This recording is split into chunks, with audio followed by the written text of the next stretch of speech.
So the first report we're going to start with is the new cardholders report. The new cardholders report here, it is for the purpose of it is to allow you to measure and manage your customer acquisition. So all of your new signups that are coming into the library. When a new customer signs up for a library card, Savannah places them into the new cardholder cluster. The customer will then stay in that cluster for the first 12 weeks of their relationship with the library before Savannah then resorts them into a cluster based on their different interests and behaviors. So this is what the new cardholders report looks like. At the top, there are KPIs, key performance indicators, for the total number of new cardholders. So anybody who has signed up within the last 12 weeks when the report was last updated. It's got location filters, so you can select different branches. There's also cluster filters, so you can look at individual clusters and date range as well. So we'll look at the first of these. This is the monthly cardholder signups metric. This looks at the number of customers who signed up more than a year ago. That's the, the orange line. The number of customers who signed up in a month this year.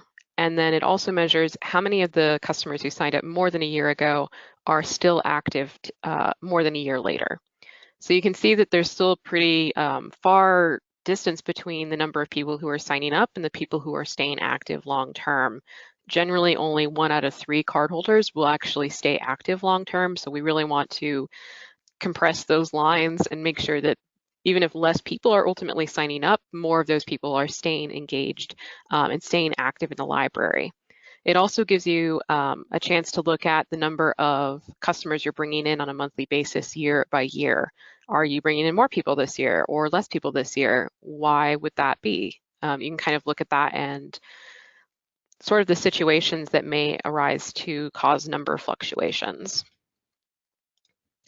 The next metric is where new cardholders went. This used to be just a bar chart with the most recent week of data. We did make a change recently, so it shows you the movement of clusters over time. So in that 13th week after cardholders sign up, they move into a new cluster. This represents those new cardholders who moved into a new cluster in their 13th week. And you can look at this for 3 months is what I have selected here, or you can toggle to 12 months or all time. With those new updates that we have. So you can see one of the biggest movements that's happening is new cardholders are going right into occasional. That's what happens when people who sign up for a card don't do anything with their card for the following 12 weeks, essentially. You know, someone might have come in to just use computer really quickly and then they don't return and then they move directly into occasionals because they're just not staying engaged. So we really want to bump those down as far as we can get and move people into other clusters that they are using their cards more often than once, every couple of months. So we can also get a feeling for what our new cardholders are doing based on the clusters that they're moving to. If you don't have a lot of new cardholders that are moving into digital resources, for example, that kind of gives you a clue, like they may not be aware of it or it may not be a big interest in my community. What are big interests among our new cardholders? So the third metric is new cardholders by location. This is for libraries that have multiple branches. It just shows you the total breakdown of new cardholders by branch. If you have a single location, it's not as exciting. But for libraries that are managing a bigger system, it's helpful to know what is the number of people coming in different regions and different branch areas, because then you can also drill down to see how many of those are staying active longer term. The new cardholder activity report, or metric, sorry, it shows the number of new cardholders with different types of activity per week. You can filter this report to look at just circulation, to look at just digital resources or other resources. Other resources typically include computer usage if you have it, as well as Net Promoter Score and maybe other activities that we don't classify as sorting them into a particular cluster possibly. So we can see the number of new cardholders that are using these activities every single week. So we can have trends happening. Are more people using children's materials after popular children's events happening during summer reading? Do we see that kind of turn around, or after summer reading ends rather, do we see like our DVD usage go up or something? We can see here that there was a really big increase in 3M. There was a big increase in people using 3M from one week to another.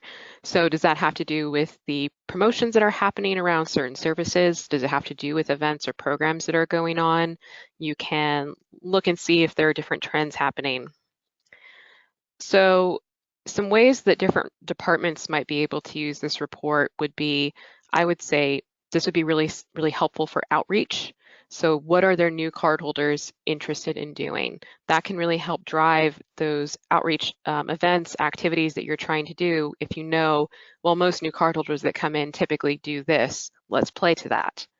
For marketing, it shows you what are new cardholders not doing? What are they maybe not aware of that we could promote better? So there's not a lot of digital usage happening here. Is it a case of just they're not interested, or is it simply that they're not aware of the different resources that are available to them? For branch managers, this would be really helpful to look at, how many new cardholders are you bringing in and keeping long term? How does your branch experience shape what clusters they move into? If you have one branch that is making a lot of people go into page turners, maybe it's the collection that they offer. Maybe it's the browsing experience is really nice. If another library is having a lot of people go into bedtime stories, maybe the community they serve has a lot of young families. So you can look at how can I react with this data to increase numbers that I want to increase or move people around to where I want them to go.